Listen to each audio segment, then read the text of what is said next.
11:19 a.m. Northern Persian Gulf, 34 nautical miles southeast of Bushehr. An Iranian, not a surveillance pass, not a provocation designed to test reaction time. A weapon. The crew of the Carney had been tracking the formation for 11 minutes before the shot. 11 minutes. And in those 11 minutes, 3 different watchstanders had classified the contacts as probable commercial surveillance drones before the weapon signature changed everything. Welcome to Navy Combat, USA. This is the day American naval defenses in the Persian Gulf were tested by a multi-drone formation unlike anything Fifth Fleet had encountered before. And the 11-minute intelligence failure that nearly cost a warship. To understand what happened that morning, you need to understand how the drone threat in the Persian Gulf evolved between 2020 and the present. For years, the standard Iranian drone profile involved single or paired Shahed 136 aircraft operating in a loiter pattern, circling a target area, transmitting imagery, occasionally approaching close enough to force a reaction. The doctrine was harassment. The goal was intelligence collection and psychological pressure. The Iranians understood that any strike on an American warship would trigger a response that Iran was not positioned to absorb. That calculus changed. Naval War College exercises conducted in the 18 months before this incident had modeled a new Iranian concept: distributed drone swarms, operating in formations of 8 to 24 aircraft, combining genuine surveillance platforms with strike-configured variants. The surveillance drones would approach first, mimicking the familiar harassment profile. The strike drones, visually identical at distance, would be embedded in the formation. By the time a ship's crew identified the strike variants, the formation would already be inside the engagement envelope. The model predicted a detection window of between 6 and 14 minutes. The Carney had 11. The formation was first detected at 11:08 a.m. by the Carney's AN/SPS-73 surface search radar, a system optimized for small vessel detection that picked up the slow-moving contacts at a range of 18 nautical miles. The initial track showed 8 contacts in a loose formation, altitude approximately 200 meters, speed 120 knots. The signature matched a Shahed 129 reconnaissance variant, long-endurance platform, camera payload, standard profile for Iranian Gulf surveillance operations. Watchstander Petty Officer, 2nd Class. Cameron Ellis logged the contact, assigned it a threat level of low, and transmitted a sitrep to 5th Fleet via the Standard Intelligence Reporting Channel. The classification was understandable. The Shahed 129 signature matched hundreds of previous contacts over the previous 18 months. The formation size, 8 aircraft, was larger than typical single-drone harassment operations, but not unprecedented. Iranian drone formations of 6 to 10 aircraft had been documented at least 4 times in the preceding year. What Ellis didn't know, what the Carney's classification system couldn't show him, was that 2 of the 8 contacts had emission signatures that were subtly different. Not different enough to trigger an automated alert. Different enough to matter. The modification was identified later, after the fact, by intelligence analysts reviewing the raw radar data. The Iranians had slightly altered the radar cross-section of 2 Shahed 136 strike variants using composite material covering panels, reducing the signature difference to approximately 12%, well below the threshold that would trigger an automatic reclassification in the Carney's threat assessment software. It was the wrong threshold for this situation. At 11:14 a.m., the formation changed course. Until that moment, the 8 contacts had been on a bearing that would take them across the Carney's track approximately 4 nautical miles to the north, a standard harassment intercept geometry. Close enough to be provocative, not close enough to be targeting. At 11:14 a.m., the formation turned south, direct intercept. On the bridge, Lieutenant Commander Sarah Okoro was the officer of the deck. She had been watching the contacts on the tactical display for 6 minutes. The course change registered immediately. Okoro called the captain, Commander William Strauss, and got him to the bridge in 90 seconds. By the time Strauss arrived, the formation had closed to 11 nautical miles. The Carney's Combat Information Center had upgraded the contact classification from low to medium, still not triggering the Defensive Weapons Release Authority that came with a high classification. Strauss had a problem. The rules of engagement for drone contacts in the Persian Gulf are specific and carefully calibrated. Iranian drones operate over international waters constantly. The United States does not shoot down every Iranian drone that approaches an American warship. The diplomatic consequences and the precedent it would set are carefully managed. A drone in surveillance mode, even at close range, does not automatically authorize weapons release. The threshold for weapons release is evidence of hostile intent. A course change toward an American warship is not, by itself, evidence of hostile intent. Strauss needed more. He ordered the electronic warfare suite to a full active scan and directed his gunnery officer to place the Phalanx CIWS on local automatic, meaning the system would fire without a separate human authorization if targets entered its engagement envelope. The Phalanx was set to fire at 500 meters. The formation was at 9 nautical miles and closing. Strauss had roughly 3 minutes before the lead contacts entered Phalanx range. 3 minutes to determine whether this was a surveillance formation that would break off or an attack. What happened at 11:19 a.m. changed the calculation permanently. The weapon signature appeared on the Carney's electronic warfare display without warning, a radar fusing signal indicating that an unguided rocket motor was armed and the weapon was seeking impact trigger conditions. The signal lasted 1.3 seconds, then the detonation.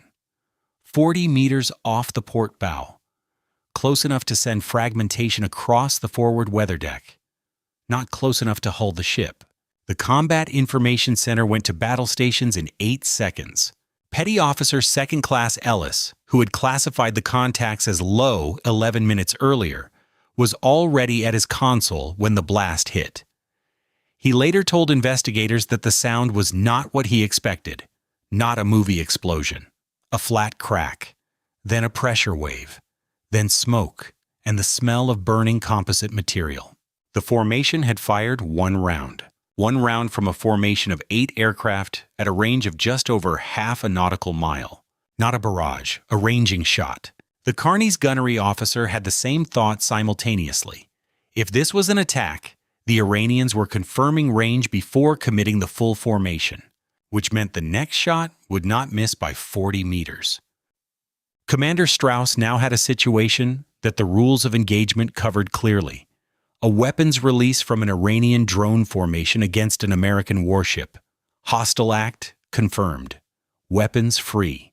The question was not whether to respond. The question was how. The Phalanx was already tracking the lead contacts. At the current closure rate, by the formation's lead elements would be in Phalanx engagement range in approximately 40 seconds. Phalanx would handle them, but the Phalanx has a maximum engagement range of approximately 1,500 meters and is designed for anti-missile defense.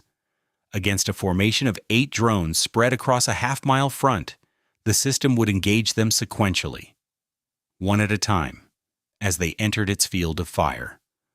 Against 8 aircraft, the geometry created gaps. The second decision point was harder. The Carney carried RIM-116 rolling airframe missiles, a short-range anti-aircraft weapon specifically designed for exactly this threat. With a range of approximately 9 kilometers and a fire rate that could engage multiple targets simultaneously, the RAM launcher was the right weapon. But the RAM launcher requires a positive identification handoff from the Combat Information Center before engaging. In a degraded communication scenario, which the Carney was now in, because one of the drones was emitting in a frequency band that was creating noise on the ship's internal communications net, that handoff could be delayed. Strauss looked at his gunnery officer. Option A, let Phalanx handle it. Trust the close-in system. Accept the risk that the formation's geometry creates gaps. Option B, activate the RAM launcher and engage the formation at distance. Longer engagement, higher probability of kills, but requires clearing the communications interference first. Option C. Maneuver aggressively to break the formation's approach geometry while activating both systems. What would you order with 40 seconds before the lead aircraft enters phalanx range?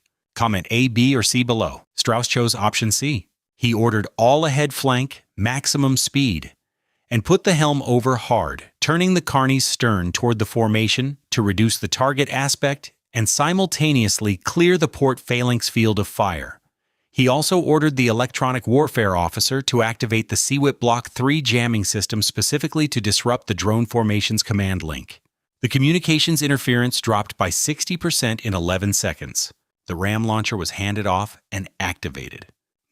What followed was documented in the Carney's weapon system engagement log and later confirmed in after-action assessments reviewed by 5th Fleet. The RAM launcher fired its first missile at 11:21 a.m. and 14 seconds. The target was the lead contact, a Shahed 136 strike variant at 6.2 nautical miles. The missile guided on the drone's heat signature and detonated within the lethal radius. First kill. Second and third kills came at 11:21 a.m. and 31 seconds and 11:21 a.m. and 47 seconds. Two more Shahed 136 variants, both later assessed as strike configured, engaged and destroyed at 4.8 and 3.6 nautical miles respectively. The remaining 5 contacts broke formation at 11:21 a.m. and 52 seconds. 4 turned northeast, back toward the Iranian coast, climbing to approximately 500 meters as they turned. The altitude change indicating they had dropped into a programmed return-to-base flight mode, suggesting their control links had been disrupted by the CWIP jamming. The 5th contact did not break. It continued inbound. At 11:22 a.m. and 04 seconds, the Phalanx CIWS engaged the 5th contact at 847 meters.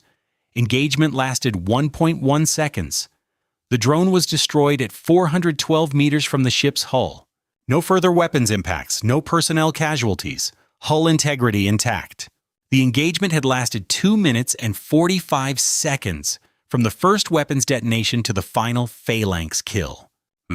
The assessment that followed the engagement revealed details that made the incident more alarming, not less. The 3 drones classified as strike configured, the 2 killed by RAM and the 1 killed by phalanx, each carried a modified warhead larger than the standard Shahed 136 anti-armor munition. The warhead size, assessed from debris recovered by USS Carney and later from overhead imagery of debris fields on the water, was approximately 40 kilograms of high explosive. 40 kilograms of high explosive detonating against a destroyer's hull at or below the waterline would not sink the ship immediately, but it would cause serious flooding, disable propulsion, and potentially render the vessel non-maneuverable in hostile waters. Non-maneuverable in the Persian Gulf, 34 miles from the Iranian coast, is an extremely bad place to be.